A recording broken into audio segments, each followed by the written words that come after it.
ವಿದ್ಯಾರ್ಥಿಗಳೇ, ನಾನು ನಿಮ್ಮ ಅನುಷಿತ್ ದೇವರನವದಗಿ ಅನುಷಿತ್ ಪಾಲಿಟಿ ಕ್ಲಾಸಸ್ಗೆ ಸ್ವಾಗತ. ಇಂದಿನ ಸಂಚಿಕೆಯಲ್ಲಿ ನಾವು ಲೋಕಾಯುಕ್ತ ರಚನೆ, ಅಧಿಕಾರ ಮತ್ತು ಕಾರ್ಯಗಳ ಬಗ್ಗೆ ತಿಳಿದುಕೊಳ್ಳೋಣ ಸ್ನೇಹಿತರೆ. ಲೋಕಾಯುಕ್ತ ರಚನೆ, ಅಧಿಕಾರ ಮತ್ತು ಕಾರ್ಯಗಳ ಬಗ್ಗೆ ನಾವು ತಿಳಿದುಕೊಳ್ಳೋಣ. ನಾವು ನಿನ್ನೆಯ ಕ್ಲಾಸಿನಲ್ಲಿ ಲೋಕಪಾಲ ಸಂಸ್ಥೆಯ ರಚನೆ ಆಗಿರಬಹುದು, ಅಧಿಕಾರ ಆಗಿರಬಹುದು ಮತ್ತು ಕಾರ್ಯಗಳ ಬಗ್ಗೆ ಅಧ್ಯಯನ ಮಾಡಿಕೊಳ್ಳಲಾಗಿದೆ. ಇದು ಲೋಕಪಾಲ ಸಂಸ್ಥೆ ಯಾವ ರೀತಿ ರಚನೆ ಆಯಿತು, ಯಾತಕ್ಕಾಗಿ ರಚನೆ ಆಯಿತು, ಆ ಲೋಕಪಾಲ ಸಂಸ್ಥೆಯ ಅಧಿಕಾರ ಯಾವ ರೀತಿ ಇರ್ತೈತಿ, ಅವರ ಕಾರ್ಯಗಳು ಯಾವ ರೀತಿ ಇರ್ತಾವ, ಆ ಲೋಕಪಾಲ ಸಂಸ್ಥೆಯ ಅಧಿಕಾರದ ವ್ಯಾಪ್ತಿಗೆ ಯಾರ್ಯಾರು ಒಳಪಡ್ತಾರೆ, ಎಲ್ಲ ಮಾಹಿತಿಗಳೇನಪ್ಪ ಅಂದ್ರೆ ನಾವು ನಿನ್ನೆಯ ಕ್ಲಾಸಿನಲ್ಲಿ ನೋಡಿಕೊಳ್ಳಲಾಗಿದೆ. ಒಂದು ಅಂಶ ಬಿಡಲಾಗಿತ್ತು. ನಾವು ಲೋಕಪಾಲ ಸಂಸ್ಥೆಯಲ್ಲಿ ಒಂದು ಅಂಶ ಬಿಡಲಾಗಿತ್ತು. ಯಾವ ಅಂಶಪ್ಪ ಅಂದರೆ, ಈ ಲೋಕಪಾಲ ಅನ್ನುವಂಥ ಸಂಸ್ಥೆ ಏನೈತಲ್ಲ, ಈ ಸಂಸ್ಥೆ ಲೋಕಪಾಲ ಅನ್ನುವಂಥ ಸಂಸ್ಥೆ ಏನೈತಲ್ಲ, ಇದು ಏನಪ್ಪ ಅಂದ್ರೆ ಸ್ವೀಡನ್ ರಾಷ್ಟ್ರದ ಒಂಬುಡ್ಸ್ಮನ್ ನೀತಿಯಿಂದ ಅಳವಡಿಸಿಕೊಳ್ಳಲಾಗಿದೆ. ಇದು ನಿನ್ನೆ ಕ್ಲಾಸ್ನಾಗ ಹೇಳಬೇಕಾಗಿತ್ತು, ಹೇಳಕ್ಕಾಗಿಲ್ಲ. ಈಗ ಕೇಳ್ರಿ, ಈ ಲೋಕಪಾಲ ಅನ್ನುವಂಥ ಸಂಸ್ಥೆ ಏನೈತಲ್ಲ, ಈ ಲೋಕಪಾಲ ಅನ್ನುವಂಥ ಸಂಸ್ಥೆ ಸ್ವೀಡನ್ ರಾಷ್ಟ್ರದ ನೀತಿಯಿಂದ ಅಳವಡಿಸಿಕೊಳ್ಳಲಾಗಿದೆ. ಯಾವ ನೀತಿಯಿಂದ ಅಳವಡಿಸಿಕೊಳ್ಳಲಾಗಿದೆ? ಸ್ವೀಡನ್ ರಾಷ್ಟ್ರದ ಒಂಬುಡ್ಸ್ಮನ್ ನೀತಿ ಏನೈತಲ್ಲ, ಈ ಒಂಬುಡ್ಸ್ಮನ್ ನೀತಿಯಿಂದ ಅಳವಡಿಸಿಕೊಳ್ಳಲಾಯಿತು. ಈ ಒಂಬುಡ್ಸ್ಮನ್ ನೀತಿ ಸ್ವೀಡನ್ ರಾಷ್ಟ್ರದೊಳಗೆ ಯಾವಾಗ ಅಳವಡಿಸಿಕೊಳ್ಳಲಾಯಿತಪ್ಪ ಅಂದರೆ 1809 ಅಳವಡಿಸಿಕೊಳ್ಳಲಾಯಿತು. ಈ ಸ್ವೀಡನ್ ರಾಷ್ಟ್ರದಲ್ಲಿರ್ತಕ್ಕಂಥ ಒಂಬುಡ್ಸ್ಮನ್ ನೀತಿ ಏನೈತಲ್ಲ, ಈ ಒಂಬುಡ್ಸ್ಮನ್ ನೀತಿಯನ್ನು ಭಾರತ ರಾಷ್ಟ್ರದೊಳಗೆ ಏನಪ್ಪ ಅಂದರೆ ಅಳವಡಿಸಿಕೊಳ್ಳಲಾಯಿತು. ಈ ಲೋಕಪಾಲ ಅನ್ನುವಂಥ ಸಂಸ್ಥೆ ಯಾವ ಮಾದರಿಯ ವ್ಯವಸ್ಥೆ ಆಗಿದೆಪ್ಪ ಅಂದರೆ ಸ್ವೀಡನ್ ರಾಷ್ಟ್ರದ ಒಂಬುಡ್ಸ್ಮನ್ ಮಾದರಿಯ ವ್ಯವಸ್ಥೆಯಾಗಿದೆ ಅಂತ ಹೇಳಬೇಕು ಸ್ನೇಹಿತರೆ. ಇದು ಸಹಿತ ಒಂದು ಅಂಕಕ್ಕೆ ಕೇಳಿರ್ತಕ್ಕಂಥ ಪ್ರಶ್ನೆ ಇರಲಿ. ಈಗ ಲೋಕಾಯುಕ್ತಕ್ಕೆ ಬಂದ್ಬಿಡೋಣ. ಲೋಕಾಯುಕ್ತ ರಚನೆ, ಅಧಿಕಾರ ಮತ್ತು ಕಾರ್ಯಗಳ ಬಗ್ಗೆ ತಿಳಿದುಕೊಳ್ಳೋಣ. ಕೇಂದ್ರದೊಳಗೆ ಲೋಕಪಾಲ ಸಂಸ್ಥೆ ಅಥವಾ ಭಾರತದ ಇಡೀ ರಾಷ್ಟ್ರದ ವ್ಯಾಪ್ತಿಯಲ್ಲಿ ಲೋಕಪಾಲ ಸಂಸ್ಥೆ ಯಾವ ರೀತಿ ಕಾರ್ಯನಿರ್ವಹಣೆ ಮಾಡಿಕೊಂಡು ಹೋಗುತ್ತದೆಯೋ ಅದೇ ರೀತಿ ರಾಜ್ಯದೊಳಗೇನಪ್ಪ ಅಂದ್ರೆ ಲೋಕಾಯುಕ್ತ ಸಂಸ್ಥೆಗಳು ಕಾರ್ಯನಿರ್ವಹಣೆ ಮಾಡಿಕೊಂಡು ಹೋಗುತ್ತವೆ. ಇವತ್ತು ರಾಜ್ಯದೊಳಗೆ ಭ್ರಷ್ಟಾಚಾರವನ್ನು ನಿರ್ಮೂಲನೆ ಮಾಡಲಿಕ್ಕೋಸ್ಕರ, ರಾಜ್ಯದೊಳಗಿರ್ತಕ್ಕಂಥ ಭ್ರಷ್ಟಾಚಾರವನ್ನು ತಡೆಗಟ್ಟಲಿಕ್ಕೋಸ್ಕರ ಏನಪ್ಪ ಅಂದ್ರೆ ಈ ಲೋಕಾಯುಕ್ತ ಅನ್ನುವಂಥ ಸಂಸ್ಥೆಯನ್ನು ಅಸ್ತಿತ್ವಕ್ಕೆ ತರಲಾಗಿದೆ ಸ್ನೇಹಿತರೆ. ಇವತ್ತು ಒಕ್ಕೂಟ ಭಾರತದೊಳಗಿರ್ತಕ್ಕಂಥ 28 ರಾಜ್ಯಗಳೇನಿದಾವಲ್ಲ, ಈ 28 ರಾಜ್ಯಗಳಲ್ಲಿ ಏನಪ್ಪ ಅಂದ್ರೆ ಲೋಕಾಯುಕ್ತ ಸಂಸ್ಥೆ ಅಸ್ತಿತ್ವಕ್ಕೆ ತರಲಾಗಿದೆ. ಲೋಕಾಯುಕ್ತ ಸಂಸ್ಥೆ ಏನಪ್ಪ ಅಂದ್ರೆ ಅಸ್ತಿತ್ವಕ್ಕೆ ತರಲಾಗಿದೆ. ಆದರೂ ಸ್ವಲ್ಪ ಏನಪ್ಪ ಅಂದ್ರೆ ಅಧಿಕಾರಗಳೇನಿದಾವಪ್ಪ ಅಂದರೆ ಅಥವಾ ಕೆಲವೊಂದಿಷ್ಟು ವ್ಯವಸ್ಥೆಗಳೇನಿದಾವ ಅಂದರೆ ಭಿನ್ನಾಭಿಪ್ರಾಯಗಳನ್ನು ಕಂಡುಕೊಳ್ಬಹುದು ನಾವು. ಇವತ್ತು ನಮ್ಮ ಲೋಕಾಯುಕ್ತ ಕೆಲವೊಂದಿಷ್ಟು ರಾಜ್ಯಗಳಲ್ಲಿ ಲೋಕಾಯುಕ್ತರನ್ನು ಅಳವಡಿಸಿಕೊಂಡಾರ, ಉಪ ಲೋಕಾಯುಕ್ತರನ್ನು ಅಳವಡಿಸಿಕೊಂಡಾರ. ಕೆಲವೊಂದಿಷ್ಟು ರಾಜ್ಯಗಳಲ್ಲಿ ಏನಪ್ಪ ಅಂದರೆ ಬರೀ ಲೋಕಾಯುಕ್ತರನ್ನು ಮಾತ್ರ ಅಳವಡಿಸಿಕೊಳ್ಳಲಾಗಿದೆ ಸ್ನೇಹಿತರೆ. ಕೆಲವೊಂದಿಷ್ಟು ಜನರನ್ನು ಅವರ ಅಧಿಕಾರದ ವ್ಯಾಪ್ತಿಯಿಂದ ದೂರಿಡುವಂಥ ಪ್ರಯತ್ನಗಳನ್ನು ಮಾಡಿಕೊಂಡಾರ. ಕೆಲವೊಂದಿಷ್ಟು ಜನರನ್ನೇನಪ್ಪ ಅಂದ್ರೆ ಅಧಿಕಾರದ ವ್ಯಾಪ್ತಿಗೆ ಒಳಪಡಿಸಲಾಗಿದೆ. ಈಗ ಉದಾಹರಣೆಗೆ ನಮ್ಮ ಕರ್ನಾಟಕ ರಾಜ್ಯದೊಳಗೆ ನಾವು ಲೋಕಾಯುಕ್ತರನ್ನು ನೋಡ್ಕೊಳ್ತೇವೆ, ಉಪ ಲೋಕಾಯುಕ್ತರನ್ನು ನೋಡಿಕೊಳ್ಳಲಾಗುವುದು. ಕರ್ನಾಟಕ ರಾಜ್ಯದೊಳಗೆ ಲೋಕಾಯುಕ್ತರನ್ನು ನೋಡ್ಕೊಳ್ತೇವೆ, ನಾವು ಉಪ ಲೋಕಾಯುಕ್ತರನ್ನು ನೋಡ್ಕೊಳ್ತೇವೆ. ಅಷ್ಟೇ ಅಲ್ಲದೆ ಸ್ನೇಹಿತರೆ, ನಮ್ಮ ರಾಜ್ಯದಲ್ಲಿ ಇರ್ತಕ್ಕಂಥ ಲೋಕಾಯುಕ್ತ ಸಂಸ್ಥೆ ಏನೈತಲ್ಲ, ಈ ಲೋಕಾಯುಕ್ತ ಸಂಸ್ಥೆಯಿಂದ ಏನಪ್ಪ ಅಂದ್ರೆ ಹೈಕೋರ್ಟಿನ ನ್ಯಾಯಾಧೀಶರಿಗೆ ಈ ಸಂಸ್ಥೆಯಿಂದ ವ್ಯಾಪ್ತಿಯಿಂದ ಏನಪ್ಪ ಅಂದ್ರೆ ಹೊರಗಿಡಲಾಗಿದೆ. ಅಷ್ಟೇ ಅಲ್ಲದೆ ಸ್ನೇಹಿತರೆ, ಕರ್ನಾಟಕ ಪಬ್ಲಿಕ್ ಸರ್ವಿಸ್ ಕಮಿಷನ್ ಏನೈತಲ್ಲ, ಈ ಕಮಿಷನ್ ಅಧ್ಯಕ್ಷರಾಗಿರ್ಬೋದು ಮತ್ತು ಸದಸ್ಯರನ್ನು ಸಹಿತ ಏನಪ್ಪ ಅಂದ್ರೆ ಹೊರಗಿಡಲಾಗಿದೆ. ಅಂದರೆ ಈ ಲೋಕಾಯುಕ್ತ ಸಂಸ್ಥೆಯಿಂದ ಏನಪ್ಪ ಅಂದ್ರೆ ಈ ಲೋಕಾಯುಕ್ತ ಸಂಸ್ಥೆ ವ್ಯಾಪ್ತಿಯಿಂದ ಏನಂದರೆ ಹೊರಗಿಡಲಾಗಿದೆ ಸ್ನೇಹಿತರೆ. ಇವತ್ತ ಒಕ್ಕೂಟ ಭಾರತದೊಳಗಿರ್ತಕ್ಕಂಥ 28 ರಾಜ್ಯಗಳೇನಿದಾವಲ್ಲ ಒಂದೇ ಥರವಾಗಿ ಅಳವಡಿಸಿಕೊಂಡಿಲ್ಲ, ವಿಭಿನ್ನವಾಗಿ ಅಳವಡಿಸಿಕೊಳ್ಳಲಾಗಿದೆ. ಕೆಲವೊಂದಿಷ್ಟು ರಾಜ್ಯಗಳಲ್ಲಿ ಲೋಕಾಯುಕ್ತ ಮತ್ತು ಉಪಲೋಕಾಯುಕ್ತ ಸಂಸ್ಥೆಗಳು ಉಪಲೋಕಾಯುಕ್ತರನ್ನು ಒಳಗೊಂಡಿದ್ದರೆ ಕೆಲವೊಂದಿಷ್ಟು ರಾಜ್ಯಗಳಲ್ಲಿ ಏನಪ್ಪ ಅಂದರೆ ಲೋಕಾಯುಕ್ತರು ಮಾತ್ರ ಒಳಗೊಳ್ಳಲಾಗಿದೆ ಸ್ನೇಹಿತರೆ. ಅಷ್ಟೇ ಅಲ್ಲದೆ ಅಧಿಕಾರದ ವ್ಯಾಪ್ತಿಯಲ್ಲಿ ಸಹಿತ ಏನಪ್ಪ ಅಂದ್ರೆ ಭಿನ್ನಾಭಿಪ್ರಾಯಗಳನ್ನು ನಾವು ಕಂಡುಕೊಳ್ಬೋದು ಸ್ನೇಹಿತರೆ. ನೆಕ್ಸ್ಟ್ ಏನಪ್ಪ ಅಂದರೆ ಈ ಲೋಕಾಯುಕ್ತ ಸಂಸ್ಥೆ ಯಾವ ಸಂಸ್ಥೆ?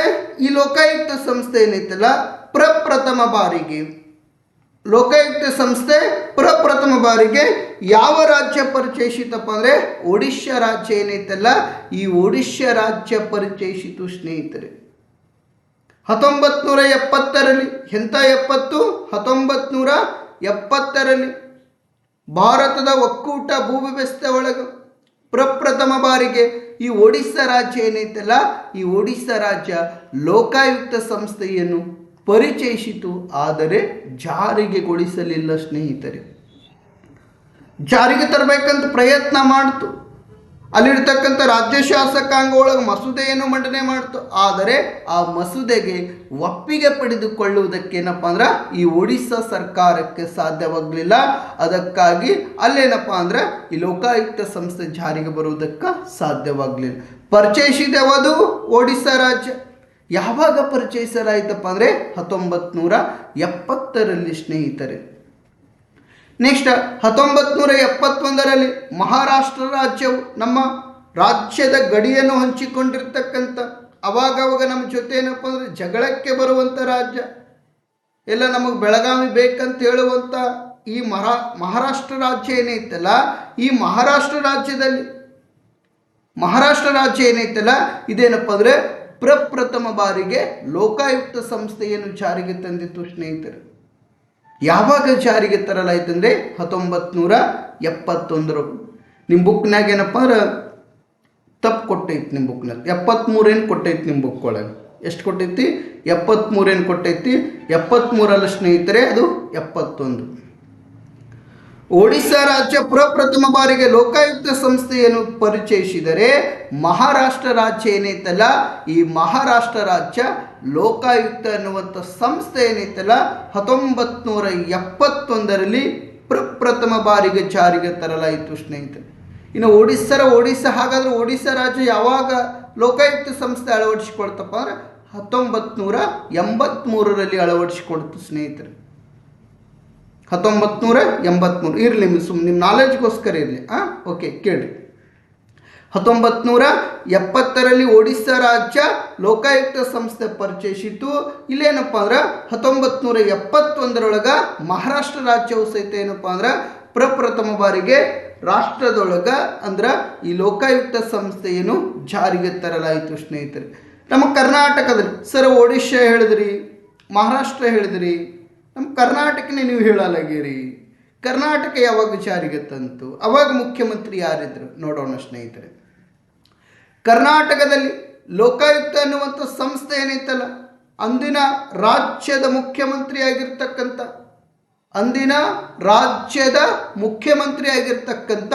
ರಾಮಕೃಷ್ಣ ಹೆಗಡೆ ಅವರೇನಿದ್ದಾರಲ್ಲ ಇವರು 1984ರಲ್ಲಿ ಮಸೂದೆಯನ್ನು ಸಿದ್ಧಪಡಿಸ್ತಾರೆ ಸ್ನೇಹಿತರೆ.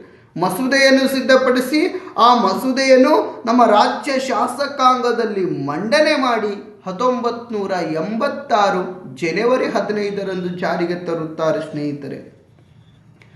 ಕರ್ನಾಟಕ ರಾಜ್ಯದೊಳಗ ಲೋಕಾಯುಕ್ತ ಸಂಸ್ಥೆ ಏನೈತಲ್ಲ ಈ ಲೋಕಾಯುಕ್ತ ಸಂಸ್ಥೆ ಅಂದಿನ ಮುಖ್ಯಮಂತ್ರಿಗಳಾಗಿರ್ತಕ್ಕಂಥ ರಾಮಕೃಷ್ಣ ಹೆಗಡೆ ಅವರೇನಿದ್ದಾರಲ್ಲ ಈ ರಾಮಕೃಷ್ಣ ಹೆಗಡೆ ಅವರು 1984ರಲ್ಲಿ ಮಸೂದೆಯನ್ನು ಸಿದ್ಧಪಡಿಸಿ ಆ ಮಸೂದೆಯನ್ನು ರಾಜ್ಯ ಶಾಸಕಾಂಗದಲ್ಲಿ ಮಂಡನೆ ಮಾಡಿ ಈ ಮಸೂದೆ ಯಾವಾಗ ಜಾರಿಗೆ ತರ್ತಾರಪ್ಪ ಅಂದರೆ 1986 ಜನವರಿ 15ರಂದು ಜಾರಿಗೆ ತರುತ್ತಾರೆ ಸ್ನೇಹಿತರೆ. ಎಕ್ಸಾಮ್ನಾಗ ಕೇಳಬಹುದು, ಕರ್ನಾಟಕ ರಾಜ್ಯದೊಳಗೆ ಲೋಕಾಯುಕ್ತ ಸಂಸ್ಥೆ ರಾಜ್ಯ ಶಾಸಕಾಂಗದಲ್ಲಿ ಯಾವಾಗ ಮಂಡನೆ ಮಾಡಿದರು ಅಂತ ಪ್ರಶ್ನೆ ಮಾಡಿದ್ರೆ 1984. ಹಾಗಾದ್ರೆ ಕರ್ನಾಟಕ ರಾಜ್ಯದೊಳಗ ಲೋಕಾಯುಕ್ತ ಸಂಸ್ಥೆ ಯಾವಾಗ ಜಾರಿಗೆ ತರಲಾಯಿತು ಅಂತ ಪ್ರಶ್ನೆ ಮಾಡಿದ್ರೆ 1986 ಜನವರಿ 15ರಂದು ಜಾರಿಗೆ ತರಲಾಯಿತು. ಅಂದಿನ ನಮ್ಮ ರಾಜ್ಯದ ಮುಖ್ಯಮಂತ್ರಿಗಳಾಗಿ ಯಾರು ಕಾರ್ಯನಿರ್ವಹಣೆ ಮಾಡುತ್ತಿದ್ದರು ಅಂದರೆ ನಮ್ಮ ರಾಜ್ಯದ ಅಂದಿನ ಮುಖ್ಯಮಂತ್ರಿ ಯಾರಾಗಿದ್ರಪ್ಪ ಅಂದರೆ ರಾಮಕೃಷ್ಣ ಹೆಗಡೆ ಅವರೇನಿದಾರಲ್ಲ ಇವರೇನಪ್ಪ ಅಂದರೆ ಅಂದು ರಾಜ್ಯದ ಮುಖ್ಯಮಂತ್ರಿಯಾಗಿ ಕಾರ್ಯನಿರ್ವಹಣೆ ಮಾಡ್ತಿದ್ರು ಸ್ನೇಹಿತರೆ. ನಾವು 2016ರಲ್ಲಿ ಅಂದಿನ ಮುಖ್ಯಮಂತ್ರಿಗಳಾಗಿರ್ತಕ್ಕಂಥ ಸನ್ಮಾನ್ಯ ಶ್ರೀ ಸಿದ್ದರಾಮಯ್ಯನವರು ಏನಿದಾರಲ್ಲ ಈ ಸಿದ್ದರಾಮಯ್ಯನವರು ಈ ಲೋಕಾಯುಕ್ತ ಅನ್ನುವಂಥ ಸಂಸ್ಥೆ ಏನು ಮಾಡಿದ್ರಪ್ಪ ಅಂದ್ರೆ ರದ್ದು ಮಾಡಿಬಿಟ್ಟಿದ್ರು ಇವರು. ನಮ್ಮ ರಾಮಕೃಷ್ಣ ಹೆಗಡೆ ಅವರು ರಾಜ್ಯದೊಳಗೆ ಇರ್ತಕ್ಕಂಥ ಭ್ರಷ್ಟಾಚಾರವನ್ನು ನಿಯಂತ್ರಣ ಮಾಡಬೇಕನ್ನುವಂಥ ದೃಷ್ಟಿಕೋನದಿಂದ ಈ ಲೋಕಾಯುಕ್ತ ಸಂಸ್ಥೆಯನ್ನು ಜಾರಿಗೆ ತಂದರೆ 2015ರಲ್ಲಿ ಇದು 2016ರಲ್ಲಿ ಇರ್ತಕ್ಕಂಥ ಮುಖ್ಯಮಂತ್ರಿಯಾಗಿರ್ತಕ್ಕಂಥ ಸಿದ್ದರಾಮಯ್ಯನವ್ರು ಏನು ಮಾಡ್ತಾರಪ್ಪ ಅಂದರೆ ಈ ಲೋಕಾಯುಕ್ತ ಅನ್ನುವಂಥ ಮಸೂದೆ ಏನು ಮಾಡಿಬಿಡ್ತಾರೆ, ಈ ಲೋಕಾಯುಕ್ತ ಅನ್ನುವಂಥ ವ್ಯವಸ್ಥೆ ಏನು ಮಾಡಿಬಿಡ್ತಾರೆ, ರದ್ದು ಮಾಡಿಬಿಡ್ತಾರೆ ಸ್ನೇಹಿತರೆ. ವಿಚಾರ ಮಾಡಿಕೊಡ್ರಿ. ಕಷ್ಟಪಟ್ಟು ರಾಮಕೃಷ್ಣ ಹೆಗಡೆ ಅವರು 1984ರಲ್ಲಿ ರಾಜ್ಯ ಶಾಸಕಾಂಗಗಳ ಮಸೂದೆ ಮಂಡನೆ ಮಾಡಿ 1986 ಜನವರಿ 15ರಂದು ಲೋಕಾಯುಕ್ತ ಅನ್ನುವಂಥ ವ್ಯವಸ್ಥೆಯನ್ನು ಜಾರಿಗೆ ತಂದರು. ಮುಂದೆ 2016ಕ್ಕೆ ಬಂದು ಸಿದ್ದರಾಮಯ್ಯನವ್ರು ಏನು ಮಾಡಿಬಿಟ್ರು, ಲೋಕಾಯುಕ್ತ ಅನ್ನುವಂಥ ವ್ಯವಸ್ಥೆನೇ ರದ್ದು ಮಾಡಿಬಿಟ್ರು. ಲೋಕಾಯುಕ್ತ ಅನ್ನುವಂಥ ವ್ಯವಸ್ಥೆಯನ್ನು ರದ್ದು ಮಾಡಿ ACB ಅನ್ನುವಂಥದ್ದು ಏನಪ್ಪ ಅಂದರೆ ಜಾರಿಗೆ ತಂದರು. ಆ್ಯಂಟಿ ಕರಪ್ಷನ್ ಬ್ಯೂರೋ ಅನ್ನುವಂಥ ವ್ಯವಸ್ಥೆ, ಆ್ಯಂಟಿ ಕರಪ್ಷನ್ ಬ್ಯೂರೋ ಅನ್ನುವಂಥ ವ್ಯವಸ್ಥೆ ಏನೈತಲ್ಲ ಜಾರಿಗೆ ತಂದರು ಸ್ನೇಹಿತರೆ. ಲೋಕಾಯುಕ್ತ ಸಂಸ್ಥೆಯನ್ನು ರದ್ದು ಮಾಡಿ ಯಾವ ಸಂಸ್ಥೆಯನ್ನು ಜಾರಿಗೆ ತಂದ್ರಪ್ಪ ಅಂದ್ರೆ ACB ಅನ್ನುವಂಥದ್ದು ಸಂಸ್ಥೆ ಜಾರಿಗೆ ತಂದರು ಸ್ನೇಹಿತರೆ. ವಿಚಾರ ಮಾಡಿಕೊಡ್ರಿ. ಮುಂದೆ ಕೆಲವೊಂದಿಷ್ಟು ಜನ ಏನಪ್ಪ ಅಂದ್ರೆ ಹೈಕೋರ್ಟ್ನಲ್ಲಿ ಅರ್ಜಿಯನ್ನು ಸಲ್ಲಿಕೆ ಮಾಡಿದ್ರು. ಇಲ್ಲ ಸಿದ್ದರಾಮಯ್ಯನವರು ಲೋಕಾಯುಕ್ತ ಸಂಸ್ಥೆ ರದ್ದು ಮಾಡ್ಯಾರ, ACB ಅನ್ನುವಂಥದ್ದು ವ್ಯವಸ್ಥೆ ಜಾರಿಗೆ ತಂದಾರ ಅಂತೇನು ಮಾಡಿದ್ರಪ್ಪ ಅಂದ್ರೆ ಹೈಕೋರ್ಟ್ನಲ್ಲಿ ಏನಪ್ಪ ಅರ್ಜಿಗಳನ್ನು ಸಲ್ಲಿಕೆ ಮಾಡಿದ್ರು. ಆವಾಗ ಹೈಕೋರ್ಟ್ ಏನು ಮಾಡ್ತಪ್ಪ ಅಂದರೆ 2022 ಎಂಥ 2022 ಆಗಸ್ಟ್ 11ರಂದು ಸ್ನೇಹಿತರೆ, 2022 ಆಗಸ್ಟ್ 11ರಂದು ಸ್ನೇಹಿತರೆ ಈ ACB ಸಂಸ್ಥೆ ಏನೈತಲ್ಲ ಇದನ್ನು ರದ್ದುಪಡಿಸಿ ಪುನಃ ಏನಪ್ಪ ಅಂದ್ರೆ ಲೋಕಾಯುಕ್ತ ಸಂಸ್ಥೆ ಜಾರಿಗೆ ತರಬೇಕಂತ ಹೇಳಿತು. ವಿಚಾರ ಮಾಡಿಕೊಡ್ರಿ. ನಮ್ಮ ರಾಷ್ಟ್ರದೊಳಗಿರ್ತಕ್ಕಂಥ ನಮ್ಮ ರಾಜ್ಯದಲ್ಲಿರ್ತಕ್ಕಂಥ ಹೈಕೋರ್ಟ್ ಏನೈತಲ್ಲ ಈ ಹೈಕೋರ್ಟ್ ಏನು ತೀರ್ಪು ಕೊಡ್ತಪ್ಪ ಅಂದರೆ ACB ಸಂಸ್ಥೆ ಏನೈತಲ್ಲ ಅದನ್ನು ಏನು ಮಾಡ್ಬೇಕು, ನೀವು ರದ್ದು ಮಾಡಿ ಮತ್ತೆ ಪುನಃ ಏನು ಮಾಡಬೇಕಪ್ಪ ಅಂದರೆ ಲೋಕಾಯುಕ್ತ ಸಂಸ್ಥೆಯನ್ನು ಜಾರಿಗೆ ತರಬೇಕಂತ ಏನು ಮಾಡಿದ್ರಪ್ಪ ಅಂದರೆ ನಮ್ಮ ರಾಜ್ಯದಲ್ಲಿರ್ತಕ್ಕಂಥ ಹೈಕೋರ್ಟ್ ಏನೈತಲ್ಲ 2022 ಆಗಸ್ಟ್ 9ರಂದು ಏನಪ್ಪ ಅಂದ್ರೆ ತೀರ್ಪು ಕೊಡಲಾಯಿತು ಸ್ನೇಹಿತರೆ. ಅಂದಿನ ಅಂದರೆ 2022ರಲ್ಲಿ ಇರ್ತಕ್ಕಂಥ ಅಂದಿನ BJP ಸರ್ಕಾರ ಏನೈತಲ್ಲ ಅಥವಾ ಅಂದಿನ ರಾಜ್ಯದ ಮುಖ್ಯಮಂತ್ರಿಯಾಗಿರ್ತಕ್ಕಂಥ ಬಸವರಾಜ ಬೊಮ್ಮಾಯಿ ಅವರು ಏನಿದಾರಲ್ಲ ಇವರೇನು ಮಾಡ್ತಾರಪ್ಪ ಅಂದರೆ 2022 ಸೆಪ್ಟೆಂಬರ್ 9ರಂದು ACB ಅನ್ನುವಂಥ ಸಂಸ್ಥೆಯನ್ನು ಏನು ಮಾಡ್ತಾರಪ್ಪ ಅಂದರೆ ರದ್ದುಪಡಿಸಿ ಮತ್ತೆ ಪುನಃ ಲೋಕಾಯುಕ್ತ ಅನ್ನುವಂಥ ಸಂಸ್ಥೆಯನ್ನು ಜಾರಿಗೆ ತರಲಾಗಿದೆ. ಪ್ರಸ್ತುತ ಏನಪ್ಪ ಅಂದರೆ ಲೋಕಾಯುಕ್ತ ಸಂಸ್ಥೆ ರಾಜ್ಯದೊಳಗೆ ಅಸ್ತಿತ್ವದಲ್ಲೇ ಐತಿ. ಸ್ವಲ್ಪ ಇಟ್ಕೊಡ್ರಿ, ನಿಮ್ಮ ನಾಲೆಜ್ಗೋಸ್ಕರ ಇಟ್ಕೊಡ್ರಿ. ನಿಮ್ಮ ಬುಕ್ನಾಗೇನು ಇಲ್ಲ ಆದರೂ ನಿಮ್ಮ ನಾಲೆಜ್ಗೋಸ್ಕರ ಇಟ್ಕೊಡ್ರಿ. ಲೋಕಾಯುಕ್ತ ಸಂಸ್ಥೆಯನ್ನು ಪ್ರಪ್ರಥಮ ಬಾರಿಗೆ ರಾಜ್ಯ ಶಾಸಕಾಂಗದೊಳಗೆ ಮಂಡನೆ ಮಾಡಿದ್ದವಾಗ 1984. ಈ ಲೋಕಾಯುಕ್ತ ಸಂಸ್ಥೆಯನ್ನು ಜಾರಿಗೆ ಬಂದಿದ್ದವಾಗ 1986 ಜನವರಿ 15ರಂದು. ಅಂದಿನ ರಾಜ್ಯದ ಮುಖ್ಯಮಂತ್ರಿಗಳಾಗಿ ಯಾರು ಕಾರ್ಯನಿರ್ವಹಣೆ ಮಾಡ್ತಿದ್ರು, ರಾಮಕೃಷ್ಣ ಹೆಗಡೆ ಅವರು ಸ್ನೇಹಿತರೆ. ಈ 86ರೊಳಗೆ ಜಾರಿಗೆ ಬಂದಿರತಕ್ಕಂಥ ಲೋಕಾಯುಕ್ತ ಸಂಸ್ಥೆಯನ್ನು 2016ರೊಳಗೆ ಯಾರು ರದ್ದುಪಡಿಸ್ತಾರ, ಸಿದ್ದರಾಮಯ್ಯನವರು ರದ್ದುಪಡಿಸ್ತಾರ ಸ್ನೇಹಿತರೆ. ಈ ಲೋಕಾಯುಕ್ತ ಸಂಸ್ಥೆಯನ್ನು ರದ್ದುಪಡಿಸಿ ಯಾವ ಸಂಸ್ಥೆ ಜಾರಿಗೆ ತಂದರು, ACB ಅನ್ನುವಂಥ ಸಂಸ್ಥೆ, ಆ್ಯಂಟಿ ಕರಪ್ಷನ್ ಬ್ಯೂರೋ ಅನ್ನುವಂಥ ಸಂಸ್ಥೆ ಏನೈತಲ್ಲ ಜಾರಿಗೆ ತಂದರು ಸ್ನೇಹಿತರೆ. ಅಷ್ಟೇ ಅಲ್ಲದೆ ಸ್ನೇಹಿತರೆ ಈ ಸಂಸ್ಥೆ ಜಾರಿಗೆ ತಂದಿದ್ದಕ್ಕಾಗಿ ಅಂದರೆ ACB ಅನ್ನುವಂಥ ಸಂಸ್ಥೆ ಏನೈತಲ್ಲ ಜಾರಿಗೆ ತಂದಿದ್ದಕ್ಕಾಗಿ ಏನಪ್ಪ ಅಂದರೆ 2000 ಈ ಸಂಸ್ಥೆ ಜಾರಿಗೆ ತಂದಿದ್ದಕ್ಕಾಗಿ ಹೈಕೋರ್ಟ್ನಲ್ಲಿ ಕೆಲವೊಂದಿಷ್ಟು ಅರ್ಜಿಗಳನ್ನು ಸಲ್ಲಿಕೆ ಮಾಡ್ತು. ಈ ಹೈಕೋರ್ಟ್ ಕುಲಂಕುಷವಾಗಿ ಚರ್ಚೆ ಮಾಡಿ ಏನಪ್ಪ ಅಂದ್ರೆ ಕೆಲವೊಂದಿಷ್ಟು ವಾದ ವಿವಾದಗಳನ್ನು ಆಲಿಸಿಕೊಳ್ಳುವುದರ ಮೂಲಕ 2022 ಆಗಸ್ಟ್ 11ರಂದು ಏನು ಮಾಡ್ತಪ್ಪ ಅಂದರೆ ಏನು ತೀರ್ಪು ಕೊಡ್ತಂದರೆ ಈ SCB ಅನ್ನುವಂಥ ಸಂಸ್ಥೆ ರದ್ದು ಮಾಡಬೇಕು, ಪುನಃ ಏನಪ್ಪ ಅಂದರೆ ಲೋಕಾಯುಕ್ತ ಸಂಸ್ಥೆ ಜಾರಿಗೆ ತರಬೇಕಂತ ಹೇಳ್ತು.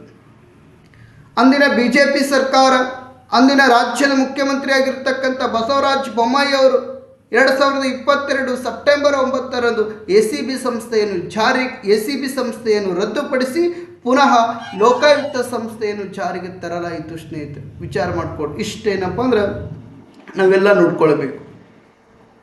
ನೆಕ್ಸ್ಟ್ ಏನಪ್ಪ ಅಂದರೆ ಈ ರಚನೆಯ ಬಗ್ಗೆ ನೋಡಿಕೊಳ್ಳೋಣ. ಇವ್ರಿಗೆ ಯಾರು ನೇಮಕ ಮಾಡ್ಕೊಳ್ತಾರ, ಯಾರ ಸಲಹೆ ಮೇರೆಗೆ ನೇಮಕ ಮಾಡಿಕೊಳ್ಳುತ್ತಾರೆ ಅನ್ನುವಂಥ ಮಾಹಿತಿಗಳ ಬಗ್ಗೆ ನೋಡಿಕೊಳ್ಳೋಣ ಸ್ನೇಹಿತರೆ. ಸುಪ್ರೀಂ ಕೋರ್ಟಿನ ನಿವೃತ್ತ ನ್ಯಾಯಾಧೀಶರೇನಿದ್ದಾರಲ್ಲ ಅಥವಾ ರಾಜ್ಯದ ಹೈಕೋರ್ಟಿನ ಮುಖ್ಯ ನ್ಯಾಯಾಧೀಶರೇನಿದ್ದಾರಲ್ಲ, ಈ ನ್ಯಾಯಾಧೀಶರನ್ನು ಲೋಕಾಯುಕ್ತರನ್ನಾಗಿ ಮಾಡುತ್ತಾರೆ ಮತ್ತು ಹೈಕೋರ್ಟಿನ ನಿವೃತ್ತ ನ್ಯಾಯಾಧೀಶರೇನಿದ್ದಾರಲ್ಲ ಅವರನ್ನು ಉಪಲೋಕಾಯುಕ್ತರನ್ನು ಆಯ್ಕೆ ಮಾಡಲಾಗುತ್ತದೆ. ಸ್ನೇಹಿತರೆ, ಸುಪ್ರೀಂ ಕೋರ್ಟಿನ ನಿವೃತ್ತಿ ಅಥವಾ ರಾಜ್ಯದ ಹೈಕೋರ್ಟಿನ ನಿವೃತ್ತಿ ಮುಖ್ಯ ನ್ಯಾಯಾಧೀಶರೇನಿದ್ದಾರಲ್ಲ, ಈ ಮುಖ್ಯ ನ್ಯಾಯಾಧೀಶರು ಇವರನ್ನು ಲೋಕಾಯುಕ್ತರನ್ನಾಗಿ ಮತ್ತು ಹೈಕೋರ್ಟಿನ ನಿವೃತ್ತ ಮುಖ್ಯ ನ್ಯಾಯಾಧೀಶರೇನಿದ್ದಾರಲ್ಲ ಇವರನ್ನು ಉಪಲೋಕಾಯುಕ್ತರನ್ನಾಗಿ ನೇಮಕ ಮಾಡಲಾಗುತ್ತದೆ. ಸ್ನೇಹಿತರೆ, ಯಾರ ಸಲಹೆ ಮೇರೆಗೆ ನೇಮಕ ಮಾಡ್ತಾರೆ ಇವರಿಗೆ? ನಾವು ಲೋಕಪಾಲರನ್ನು ಯಾರು ನೇಮಕ ಮಾಡ್ತಿದ್ರು? ರಾಷ್ಟ್ರಪತಿ ಅವರು ನೇಮಕ ಮಾಡ್ತಿದ್ರು. ಇನ್ನು ಲೋಕಾಯುಕ್ತರನ್ನು ಯಾರು ನೇಮಕ ಮಾಡಲಾಗುತ್ತದೆಪ್ಪ ಅಂದರೆ ಯಾರ ಸಲಹೆ ಮೇರೆಗೆ ನೇಮಕ ಮಾಡಲಾಗುತ್ತದೆ. ಲೋಕಾಯುಕ್ತರನ್ನು ಯಾರು ನೇಮಕ ಮಾಡ್ತಾರೆ ಅಂದ್ರೆ ನೇರವಾಗಿ ಪ್ರಶ್ನೆ ಕೇಳಿದ್ರೆ ರಾಜ್ಯಪಾಲರ ಸಲಹೆ ಮೇರೆಗೆ ನೇಮಕ ಮಾಡ್ತಾರೆ ಅಂತ ಹೇಳಬೇಕು.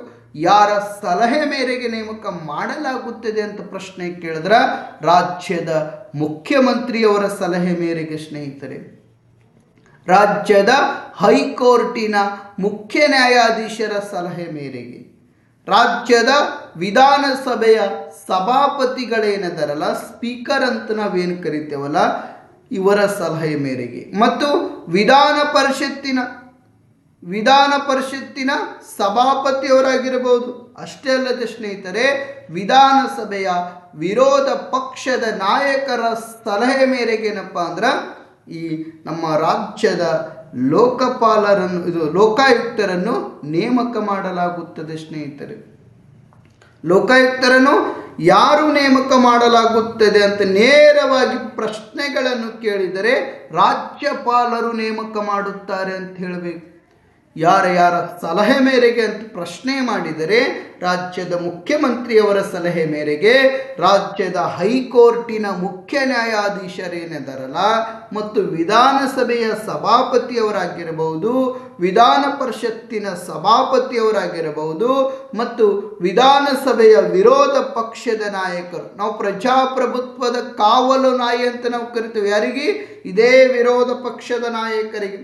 ಈ ವಿರೋಧ ಪಕ್ಷದ ನಾಯಕರ ಆಯ್ಕೆ ಸಮಿತಿ ಏನೈತಲ್ಲ, ಈ ಸಮಿತಿಯ ಶಿಫಾರಸ್ಸಿನ ಮೇರೆಗೆ ರಾಜ್ಯಪಾಲರು ರಾಜ್ಯದಲ್ಲಿರ್ತಕ್ಕಂಥ ಲೋಕಾಯುಕ್ತರನ್ನು ಮತ್ತು ರಾಜ್ಯದಲ್ಲಿರ್ತಕ್ಕಂಥ ಉಪಲೋಕಾಯುಕ್ತರನ್ನು ನೇಮಕ ಮಾಡಲಾಗುತ್ತದೆ. ಸ್ನೇಹಿತರೆ, ಈ ಚಿತ್ರದಲ್ಲಿರ್ತಕ್ಕಂಥ ವ್ಯಕ್ತಿಗಳು ಯಾರು ನೋಡುವುದಾದರೆ, ಈ ಮೊದಲನೇ ಚಿತ್ರ ಏನೈತ, ಈ ಚಿತ್ರದಲ್ಲಿರ್ತಕ್ಕಂಥ ವ್ಯಕ್ತಿ ಯಾರಪ್ಪ ಅಂದ್ರೆ ಇವರು ರಾಜ್ಯದ ಲೋಕಾಯುಕ್ತರು. ನೋಡಿ ಸ್ನೇಹಿತರೆ, ಇವರೇ ನೋಡಿ ರಾಜ್ಯದ ಲೋಕಾಯುಕ್ತರು. ಈ ಚಿತ್ರದಲ್ಲಿರ್ತಕ್ಕಂಥ ವ್ಯಕ್ತಿ ಅಂದ್ರೆ ಇವ್ರು ಯಾರಪ್ಪ ಅಂದ್ರೆ ರಾಜ್ಯದ ಲೋಕಾಯುಕ್ತರು. ಭೀಮನಗೌಡ, ಸಂಗನಗೌಡ, ಪಾಟೀಲ್ ಅಂತ ನಾವು ಕರಿತೇವೆ. ಶಾರ್ಟ್ಕಟ್ನಾಗ ಇವ್ರಿಗೆ ಏನಂತ ಕರಿತಾರಪ್ಪ ಅಂದ್ರೆ BS ಪಾಟೀಲ್ ಅಂತ ಕರೀತಾರೆ. ಯಾವ ಪಾಟೀಲ? BS ಪಾಟೀಲ್ ಅಂತ ಕರೀತಾರೆ ಇವರಿಗೆ.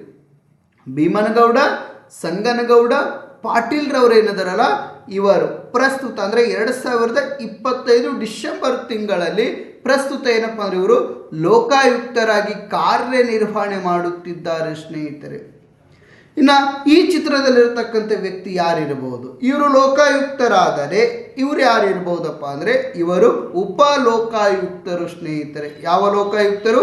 ಉಪ ಲೋಕಾಯುಕ್ತರು.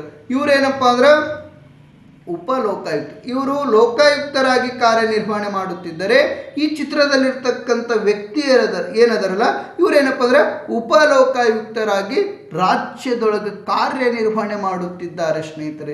ಇವ್ರ ಹೆಸರೇನಪ್ಪ ಅಂದ್ರೆ ಬಿ ವೀರಪ್ಪ ಸ್ನೇಹಿತರೆ. ಬಿ ವೀರಪ್ಪ. ಇವರು BS ಪಾಟೀಲ್ ಅಂದರೆ ಭೀಮನಗೌಡ ಸಂಗನಗೌಡ ಪಾಟೀಲ.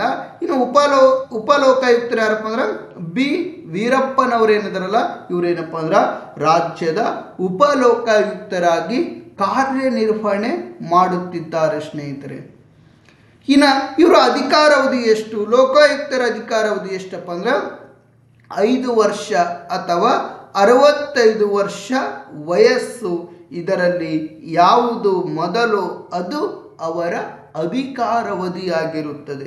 ಇವತ್ತ ಭೀಮನಗೌಡ ಸಂಗನಗೌಡ ಪಾಟೀಲ್ರವ್ರು ಏನದಾರ ಲೋಕಾಯುಕ್ತರದಾರ, ಬಿ ವೀರಪ್ಪನವ್ರೇನದಾರ ಉಪ ಲೋಕಾಯುಕ್ತರದಾರ. ಇವರ ಅಧಿಕಾರಾವಧಿ ಎಷ್ಟಪ್ಪ ಅಂದ್ರೆ 5 ವರ್ಷ ಅಥವಾ 65 ವರ್ಷ ವಯಸ್ಸು. ಇದರಲ್ಲಿ ಯಾವುದು ಮೊದಲು ಅದು ಏನಪ್ಪ ಅಂದ್ರೆ ಅಧಿಕಾರಾವಧಿ ಆಗಿರುತ್ತದೆ ಸ್ನೇಹಿತರೆ. ಇನ್ನು ಇವರನ್ನು ಪದಚ್ಯುತಿ ಸಹಿತಗೊಳಿಸಬಹುದು. ಯಾರು ಪದಚ್ಯುತಿಗೊಳಿಸ್ತಾರ ನೋಡೋದಾದರೆ ಯಾತಕ್ಕಾಗಿ ಯಾವ ಸಂದರ್ಭದಲ್ಲಿ ಪದಚ್ಯುತಿಗೊಳಿಸಲಾಗುತ್ತದೆ? ಈ ಲೋಕಾಯುಕ್ತರು ಮತ್ತು ಉಪ ಲೋಕಾಯುಕ್ತರು ಸಂವಿಧಾನ ಮೀರಿ ವರ್ತಿಸಿದಂಥ ಸಂದರ್ಭದಲ್ಲಿ, ಸಂವಿಧಾನ ಮೀರಿ ವರ್ತಿಸಿದಂಥ ಸಂದರ್ಭದಲ್ಲಿ ಅಥವಾ ದುರ್ನಡತೆಯ ತೋರಿದಂಥ ಸಂದರ್ಭದಲ್ಲಿ ಮೇಲೆ ರಾಜ್ಯದ ಶಾಸನ ಸಭೆ ಏನೈತಲ್ಲ ಆ ರಾಜ್ಯದ ಶಾಸನ ಸಭೆ ವಿಶೇಷ ಬಹುಮತದಿಂದ 2/3 ಮೆಜಾರಿಟಿಯಿಂದ ರಾಜ್ಯಪಾಲರೇನಿದಾರಲ್ಲ ಲೋಕಾಯುಕ್ತರನ್ನು ಪದಚ್ಯುತಿಗೊಳಿಸಬಹುದು, ಅಂದ್ರೆ ಅಧಿಕಾರದಿಂದ ತೆಗೆದು ಹಾಕಬಹುದು ಸ್ನೇಹಿತರೆ. ಲೋಕಾಯುಕ್ತರು ಮತ್ತು ಉಪ ಲೋಕಾಯುಕ್ತರು ಸಂವಿಧಾನವನ್ನು ಮೀರಿ ವರ್ತಿಸಿದಂಥ ಸಂದರ್ಭದಲ್ಲಿ, ಸಂವಿಧಾನ ಮೀರಿ ವರ್ತಿಸಿದಂಥ ಸಂದರ್ಭದಲ್ಲಿ, ಅಧಿಕಾರದಲ್ಲಿ ದುರ್ನಡತೆ ತೋರಿದಂಥ ಸಂದರ್ಭದಲ್ಲಿ ಅಥವಾ ಅಸಮರ್ಥತೆಯ ಆಧಾರದ ಮೇಲೆ ರಾಜ್ಯ ಶಾಸನ ಸಭೆ ಏನೈತಲ್ಲ ಈ ರಾಜ್ಯ ಶಾಸನ ಸಭೆ ವಿಶೇಷ ಬಹುಮತದಿಂದ ಅಂದರೆ 2/3 ಮೆಜಾರಿಟಿ ಏನೈತಲ್ಲ ಈ ಮೆಜಾರಿಟಿ ಮೂಲಕ ರಾಜ್ಯದ ರಾಜ್ಯಪಾಲರು ಲೋಕಾಯುಕ್ತರನ್ನು ಪದಚ್ಯುತಿಗೊಳಿಸುತ್ತಾರೆ ಸ್ನೇಹಿತರು. ಪ್ರಸ್ತುತ ಯಾರಾದ ರಾಜ್ಯಪಾಲರು ತಾವರ್ ಚಂದ್ ಗೆಹ್ಲೋಟ್ ಅವರೇನಿದಾರಲ್ಲ, ಈ ತಾವರ್ ಚಂದ್ ಗೆಹ್ಲೋಟ್ ಅವರೇನಿದಾರಲ್ಲ ಇವರೇನಪ್ಪ ಅಂದ್ರೆ ಭೀಮನಗೌಡ ಸಂಗನಗೌಡ ಪಾಟೀಲ್ರವರಾಗಿರಬಹುದು ಮತ್ತು ಬಿ ವೀರಪ್ಪನವರು ಏನಾದರೂ ತಪ್ಪುಗಳನ್ನು ಮಾಡಿದರೆ ಅಥವಾ ಸಂವಿಧಾನ ಮೀರಿ ವರ್ತಿಸಿದರೆ ಅಥವಾ ದುರ್ನಡತೆಯನ್ನು ತೋರಿದರೆ ಅಥವಾ ಅಸಮರ್ಥತೆಯ ಆಧಾರದ ಮೇಲೆ ಏನು ಮಾಡ್ತಾರೆ ಅಂದರೆ ಅವರನ್ನು ಪದಚ್ಯುತಿಗೊಳಿಸುವಂಥ ಅಧಿಕಾರ ಇದೇ ರಾಜ್ಯಪಾಲರು ಹೊಂದಿದ್ದಾರೆ ಸ್ನೇಹಿತರೆ. ಇನ್ನು ಇವರ ಅಧಿಕಾರ ಮತ್ತು ಕಾರ್ಯಗಳನ್ನು ನಾವು ನೋಡುವುದಾದರೆ ಸಾರ್ವಜನಿಕರ ದೂರಿನ ಆಧಾರದ ಮೇಲೆ ರಾಜ್ಯ ಸರ್ಕಾರದ ಆಡಳಿತ ವರ್ಗ ಏನೈತಲ್ಲ ಮುಖ್ಯಮಂತ್ರಿಗಳೇನಿದಾರಲ್ಲ ಮತ್ತು ಮುಖ್ಯಮಂತ್ರಿಯ ನೇತೃತ್ವದ ಮಂತ್ರಿಮಂಡಲ ಏನೈತಲ್ಲ ಇವರ ವಿರುದ್ಧ ಭ್ರಷ್ಟಾಚಾರ ಕೆಲವೊಂದಿಷ್ಟು ದೂರುಗಳು ಬಂದರೆ ಅಂತಹ ಪ್ರಕರಣಗಳನ್ನು ವಿಚಾರಣೆ ಮಾಡುತ್ತಾರೆ ಸ್ನೇಹಿತರೆ. ಅಂತಹ ಪ್ರಕರಣಗಳನ್ನು ರಾಜ್ಯದ ಸರ್ಕಾರದ ಆಡಳಿತ ವರ್ಗ ಇವತ್ತು ಗ್ರೂಪ್ ಎ ಹಿಡ್ಕೊಂಡು ಗ್ರೂಪ್ ಡಿ ನೌಕರರ ವಿರುದ್ಧ ಯಾವುದಾದರೂ ಭ್ರಷ್ಟಾಚಾರ ದೂರುಗಳು ಬಂದರೆ ನಿಮ್ಮ ಗ್ರಾಮ ಪಂಚಾಯಿತಿದೊಳಗಿರ್ತಕ್ಕಂಥ PDO, ನಿಮ್ಮ ಗ್ರಾಮ ಪಂಚಾಯಿತಿ ಒಳಗಿರ್ತಕ್ಕಂಥ ಸೆಕ್ರೆಟರಿ, ನಿಮ್ಮ ಗ್ರಾಮ ಪಂಚಾಯಿತಿ ಒಳಗಿರ್ತಕ್ಕಂಥ SDA ಆಗಿರಬಹುದು ಅಥವಾ ನಿಮ್ಮ ತಾಲೂಕಿನ ದಂಡಾಧಿಕಾರಿ ಆಗಿರಬಹುದು, ತಾಲೂಕಿನ ದಂಡಾಧಿಕಾರಿಗಳಾಗಿರಬಹುದು ಅಥವಾ ಇನ್ನಿತರೆ ಅಧಿಕಾರಿಗಳ ವಿರುದ್ಧ ನೀವೇನಾದರೂ ಕೆಲವೊಂದಿಷ್ಟು ಭ್ರಷ್ಟಾಚಾರಕ್ಕೆ ಸಂಬಂಧಪಟ್ಟಿರ್ತಕ್ಕಂಥ ದೂರುಗಳು ನೀವು ಲೋಕಾಯುಕ್ತ ಸಂಸ್ಥೆಗೆ ಸಲ್ಲಿಕೆ ಮಾಡಿದರೆ ಆ ಲೋಕಾಯುಕ್ತ ಸಂಸ್ಥೆ ಏನು ಮಾಡ್ತಪ್ಪ ಅಂದರೆ ಅಂತಹ ಅಧಿಕಾರಿಗಳ ವಿರುದ್ಧ ಏನು ದೂರು ಬಂದಿರ್ತಾವಲ್ಲ ಅವುಗಳನ್ನು ವಿಚಾರಣೆ ಮಾಡುವಂಥ ಅಧಿಕಾರವನ್ನು ಹೊಂದಿದೆ ಸ್ನೇಹಿತರು. ಇನ್ನು ರಾಜ್ಯದ ಮುಖ್ಯಮಂತ್ರಿಗಳೇನಿದ್ದಾರಲ್ಲ, ಈ ಮುಖ್ಯಮಂತ್ರಿಯ ನೇತೃತ್ವದ ಮಂತ್ರಿಮಂಡಲ ಸದಸ್ಯರೇನಿದ್ದಾರಲ್ಲ, ಇವ್ರ ಮೇಲೆ ಏನಾದರೂ ಭ್ರಷ್ಟಾಚಾರ ಆರೋಪಗಳು ಕೇಳಿ ಬಂದಿವಪ್ಪ ಅಂದ್ರೆ ಅಥವಾ ಭ್ರಷ್ಟಾಚಾರಕ್ಕೆ ಸಂಬಂಧಪಟ್ಟಿರ್ತಕ್ಕಂಥ ದೂರುಗಳು ಬಂದಿವಪ್ಪ ಅಂದ್ರೆ ಆ ಸಂದರ್ಭದಲ್ಲಿ ಏನು ಮಾಡ್ತಾರೆ ಅಂದರೆ ಅವರ ವಿರುದ್ಧವೂ ಸಹಿತ ವಿಚಾರಣೆ ಮಾಡುವಂಥ ಅಧಿಕಾರ ಯಾವ ಸಂಸ್ಥೆ ಹೊಂದಿದೆಯಪ್ಪ ಅಂದರೆ ಲೋಕಾಯುಕ್ತ ಸಂಸ್ಥೆ ಹೊಂದಿದೆ ಸ್ನೇಹಿತರೆ. ವಿಚಾರ ಮಾಡಿಕೊಡಿ ಎಷ್ಟು ಖಡಕ್ ಐತಿ ಈ ಸಂಸ್ಥೆ. ರಾಜ್ಯದ ಮುಖ್ಯಮಂತ್ರಿಯ ವಿರುದ್ಧ ವಿಚಾರಣೆ ಮಾಡ್ತಾರೆ. ನಾವು ಮೊನ್ನೆ ನೋಡ್ಬೋದು ಸಿದ್ದರಾಮಯ್ಯನ ವಿರುದ್ಧ ಮೂಡಾ ಪ್ರಕರಣ ಏನಪ್ಪ ಅಂದ್ರೆ ಸಿದ್ದರಾಮಯ್ಯನವ್ರ ಮೇಲೆ ಕೆಲವೊಂದಿಷ್ಟು ಭ್ರಷ್ಟಾಚಾರ ಆರೋಪಗಳನ್ನು ಕೇಳಿ ಬಂದಿದೆ. ಆವಾಗ ಲೋಕಾಯುಕ್ತ ಸಂಸ್ಥೆ ಏನಪ್ಪ ಅಂದ್ರೆ ಸಿದ್ದರಾಮಯ್ಯನವರಿಗೆ ಸಂಬಂಧಪಟ್ಟಿರ್ತಕ್ಕಂಥ ಮೂಡಾ ಪ್ರಕರಣವನ್ನು ವಿಚಾರಣೆ ಮಾಡೋದು. ಇವತ್ತು ಸಿದ್ದರಾಮಯ್ಯನ ನೇತೃತ್ವದಲ್ಲಿ ಇರ್ತಕ್ಕಂಥ ಮಂತ್ರಿಗಳು ಇವತ್ತು ಯಾರ್ಯಾರಪ್ಪ ಅಂದರೆ ಉದಾಹರಣೆ ಗೃಹ ಇಲಾಖೆಯ ಸಚಿವರಾಗಿರ್ತಕ್ಕಂಥ ಪರಮೇಶ್ವರ್ ಅವರಾಗಿರ್ಬೋದು, ಮಹಿಳಾ ಮತ್ತು ಮಕ್ಕಳ ಕಲ್ಯಾಣ ಇಲಾಖೆಯ ಸಚಿವರಾಗಿರ್ತಕ್ಕಂಥ ಲಕ್ಷ್ಮೀ ಹೆಬ್ಬಾಳ್ಕರ್ ಅವರಾಗಿರ್ಬೋದು, ಲೋಕೋಪಯೋಗಿ ಇಲಾಖೆಯ ಸಚಿವರಾಗಿರ್ತಕ್ಕಂಥ ಸತೀಶ್ ಜಾರಕಿಹೊಳಿ ಅವರಾಗಿರ್ಬೋದು, ಕಾನೂನು ಮತ್ತು ಸಂಸದೀಯ ವ್ಯವಹಾರ ಸಚಿವರಾಗಿರ್ತಕ್ಕಂಥ HK ಪಾಟೀಲ್ ಅವರಾಗಿರ್ಬೋದು. ಅಷ್ಟೇ ಅಲ್ಲದ ಸ್ನೇಹಿತರೆ ಗ್ರಾಮೀಣ ಅಭಿವೃದ್ಧಿ ಪಂಚಾಯತ್ ರಾಜ್ ಸಚಿವರಾಗಿರ್ತಕ್ಕಂಥ ನಮ್ಮ ಮಲ್ಲಿಕಾರ್ಜುನ್ ಖರ್ಗೆ ಅವರ ಪುತ್ರರಾಗಿರ್ತಕ್ಕಂಥ ಪ್ರಿಯಾಂಕ ಖರ್ಗೆ ಅವರಾಗಿರ್ಬೋದು. ಅಷ್ಟೇ ಅಲ್ಲದ ಸ್ನೇಹಿತರೆ ಆರೋಗ್ಯ ಸಚಿವರಾಗಿರ್ತಕ್ಕಂಥ ದಿನೇಶ್ ಗುಂಡೂರಾವ್ ಅವರಾಗಿರ್ಬೋದು. ಅಷ್ಟೇ ಅಲ್ಲದ ಸ್ನೇಹಿತರೆ ನಮ್ಮ ಶಿಕ್ಷಣ ಇಲಾಖೆಯ ಸಚಿವರಾಗಿರ್ತಕ್ಕಂಥ ಮಧು ಬಂಗಾರಪ್ಪನವರಾಗಿರ್ಬೋದು. ಇನ್ನಿತರೆ ಹಲವಾರು ಇಲಾಖೆಯ ಸಚಿವರು, ಕಂದಾಯ ಇಲಾಖೆ ಕೃಷ್ಣ ಬೈರೇಗೌಡ ಅವರಾಗಿರ್ಬೋದು. ಇನ್ನಿತರೆ ಹಲವಾರು ಇಲಾಖೆಯ ಸಚಿವರ ಮೇಲೆ ಏನಾದರೂ ಭ್ರಷ್ಟಾಚಾರಕ್ಕೆ ಸಂಬಂಧಪಟ್ಟಿರ್ತಕ್ಕಂಥ ಯಾವುದಾದ್ರೂ ಒಬ್ಬ ಸಾರ್ವಜನಿಕ ದೂರು ಕೊಟ್ಟಿದ್ದೇ ಆದಲ್ಲಿ ಅವರ ವಿರುದ್ಧವೂ ಸಹಿತ ಏನಪ್ಪ ಅಂದ್ರೆ ವಿಚಾರಣೆ ಮಾಡುವಂಥ ಅಧಿಕಾರ ಯಾರು ಹೊಂದ್ಯಾರಪ್ಪ ಅಂದರೆ ಇದೇ ಲೋಕಾಯುಕ್ತ ಸಂಸ್ಥೆ ಹೊಂದಿದೆ ಸ್ನೇಹಿತರೆ. ನೆಕ್ಸ್ಟ್, ಸರ್ಕಾರಿ ಅಧಿಕಾರಿಗಳು ಮತ್ತು ನೌಕರರ ಮೇಲಿನ ಭ್ರಷ್ಟಾಚಾರ. ಸರ್ಕಾರಿ ಅಧಿಕಾರಿಗಳ ಮತ್ತು ನೌಕರರ ಮೇಲಿನ ಭ್ರಷ್ಟಾಚಾರ ಆಗಿರಬಹುದು ಮತ್ತು ದುರಾಡಳಿತದ ಮೇಲೆ ಲೋಕಾಯುಕ್ತರು ವಿಚಾರಣೆ ಮಾಡುವಂಥ ಅಧಿಕಾರವನ್ನು ಹೊಂದಿದ್ದಾರೆ ಸ್ನೇಹಿತರೆ. ಇವತ್ತು ಪ್ರತಿಯೊಂದು ಇಲಾಖೆಗಳಲ್ಲಿ ಏನಪ್ಪ ಅಂದ್ರೆ ಅಧಿಕಾರಿಗಳನ್ನು ನಾವು ನೋಡ್ಕೊಳ್ತೇವೆ. ಇವತ್ತು ಗ್ರೂಪ್ A ಇಟ್ಕೊಂಡು ಗ್ರೂಪ್ D ದರ್ಜೆ ನೌಕರರನ್ನು ನೋಡ್ಕೊಳ್ತೇವಲ್ಲ, ಈ ನೌಕರರ ಮೇಲೆ ಕೆಲವೊಂದಿಷ್ಟು ಭ್ರಷ್ಟಾಚಾರಕ್ಕೆ ಸಂಬಂಧಪಟ್ಟಿರ್ತಕ್ಕಂಥ ವಿಷಯಗಳನ್ನು ವಿಚಾರಣೆ ಮಾಡ್ಬೋದು. ಯಾವಾಗ ಲೋಕಾಯುಕ್ತರು ಬಂದು ದಾಳಿ ಮಾಡ್ತಾರೆ ಗೊತ್ತಾಗಂಗಿಲ್ಲ. ನಾನು ಇನ್ನೀ ಕ್ಲಾಸ್ನಾಗ ಹೇಳಿದೆ, ನಾನು ಕೋಲಾರ ಜಿಲ್ಲೆ ಒಳಗೆ ಒಬ್ಬ ಯುವ ಅಧಿಕಾರಿಗಳ ಮನೆ ಮೇಲೆ ದಾಳಿ ಮಾಡಿದ್ರು. ಬೆಳಗ್ಗೆ 7 ಗಂಟೆಗೆ ದಾಳಿ ಮಾಡಿದ್ರು ಅಂತ ಹೇಳಿದ್ದೆ. ಆ ಮನುಷ್ಯನಪ್ಪ ತನ್ನ ಮನೆ ಗೇಟಿನ ಮುಂದೆ ಬಿದ್ದು ಒದ್ದಾಡಿ ಅಳ್ಳಾಕತ್ತಿತ್ತು ಅಂತ ಹೇಳಿದ್ನು. ಅಂದ್ರೆ ಏನಪ್ಪ ಅಂದ್ರೆ ಇಲ್ಲಿ ಪ್ರತಿಯೊಬ್ಬ ಅಧಿಕಾರಿಗಳ ಮೇಲೆ ದಾಳಿ ಮಾಡ್ಬೋದು. ಪ್ರತಿಯೊಬ್ಬ ಅಧಿಕಾರಿಗಳ ಮೇಲೆ ಇವರು ಪ್ರತಿಯೊಂದು ಇಲಾಖೆಗೆ ವಿಸಿಟ್ ಕೊಡ್ಬೋದು. ಇವರು ಯಾವಾಗ ವಿಸಿಟ್ ಕೊಡ್ತಾರೆ ಗೊತ್ತಾಗಂಗಿಲ್ಲ, ಯಾವಾಗ ವಿಸಿಟ್ ಕೊಡ್ತಾರಂತೆ ಗೊತ್ತಾಗಂಗಿಲ್ಲ. ಮೊನ್ನೆ ನೋಡ್ಬೋದು ನಮ್ದು ವೀರಪ್ಪನವರು, B ವೀರಪ್ಪ ಉಪಲೋಕಾಯುಕ್ತರು, B ವೀರಪ್ಪ ಉಪಲೋಕಾಯುಕ್ತರು ಕಂದಾಯ ಇಲಾಖೆಗೆ ವಿಸಿಟ್ ಕೊಟ್ಟಿದ್ರು. ಅವರು ಕಂದಾಯ ಇಲಾಖೆಗೆ ಏನಪ್ಪ ಅಂದ್ರೆ ವಿಸಿಟ್ ಕೊಟ್ಟಂತ ಒಂದು ತಹಶೀಲ್ದಾರ್ ಆಫೀಸ್ಗೆ ಏನು ವಿಸಿಟ್ ಕೊಟ್ಟಂಥ ಸಂದರ್ಭದಲ್ಲಿ ಒಬ್ಬ ಅಧಿಕಾರಿ ಭ್ರಷ್ಟಾಚಾರ ಮಾಡಿದ್ರು. ಆತನಿಗೆ ಹಿಗ್ಗಾಬುಗ್ಗ ಬೈಯುವಂಥ ಪ್ರಯತ್ನಗಳನ್ನು ಮಾಡಿದ್ರು. ಆತ ಇನ್ನೊಮ್ಮೆ ಭ್ರಷ್ಟಾಚಾರನೇ ಮಾಡಬಾರ್ದು ತನ್ನ ಲೈಫ್ನೊಳಗೆ. ಅಂತಹ ಕೆಟ್ಟ ಪದಗಳನ್ನು ಬಳಕೆ ಮಾಡಿದ್ರು ಸ್ನೇಹಿತರು. ಕೆಟ್ಟ ಪದಗಳನ್ನು ಬಳಕೆ ಮಾಡುವುದರ ಜೊತೆಗೆ ಅವರ ಮೇಲೆ ಸೂಕ್ತವಾದಂಥ ಕ್ರಮಗಳನ್ನು ಸಹಿತ ತೆಗೆದುಕೊಂಡು ಪ್ರತಿಯೊಂದು ಇಲಾಖೆಗೆ ವಿಸಿಟ್ ಕೊಡ್ತಾರವ್ರು. ಪ್ರತಿಯೊಂದು ಇಲಾಖೆಗೆ ಇಲ್ಲ ನೀ ಯಾಕೆ ನಮ್ಮ ಇಲಾಖೆಗೆ ಬಂದು ನೀ ಏನು ಸಂಬಂಧ ಅನ್ನಂಗಿಲ್ಲ. ಶಾಲೆಗಳಿಗೂ ವಿಸಿಟ್ ಕೊಡ್ತಾರವ್ರು.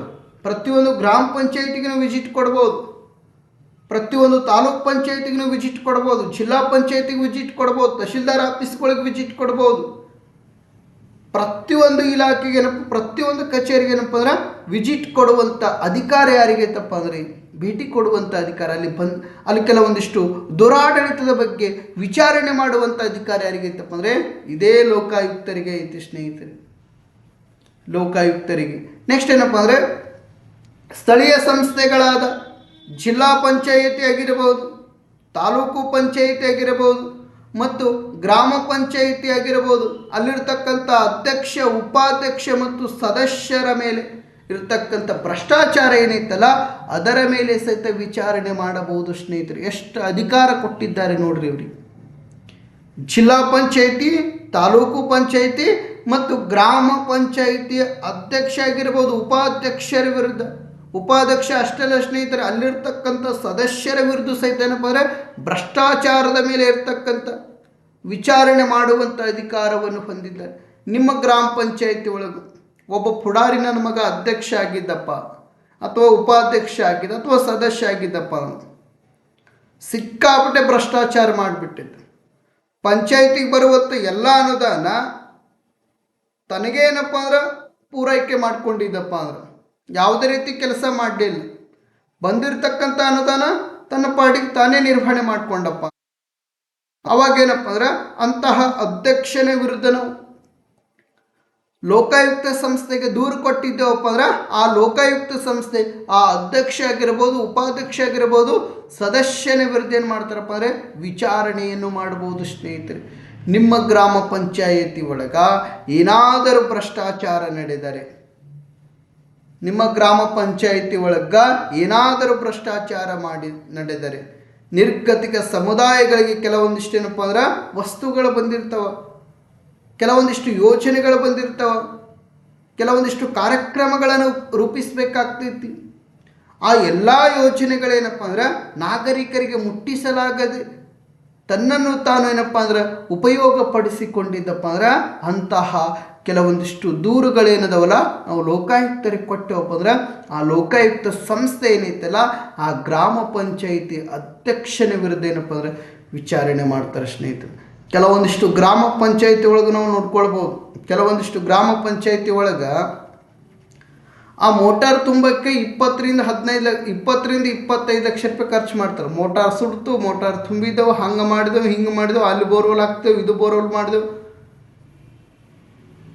ಒಟ್ಟ ಅಭಿವೃದ್ಧಿ ಕಾರ್ಯಗಳನ್ನೇ ಮಾಡೋಂಗಿಲ್ಲ.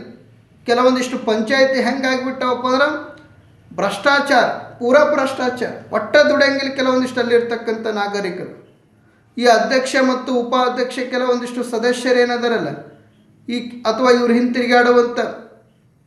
ಹಿಂತಿರುಗಾಡುವಂಥ ಕೆಲವೊಂದಿಷ್ಟು ಏನಪ್ಪ ಅಂದ್ರೆ ಕೈಚೀಲ ವ್ಯಕ್ತಿಗಳೇನಿದಾರಲ್ಲ ಇವರೇನಪ್ಪ ಅಂದ್ರೆ ಕೆಲಸ ನಿರ್ವಹಣೆ ಮಾಡ್ಕೊಂಡು ಹೋಗ್ತಾರೆ.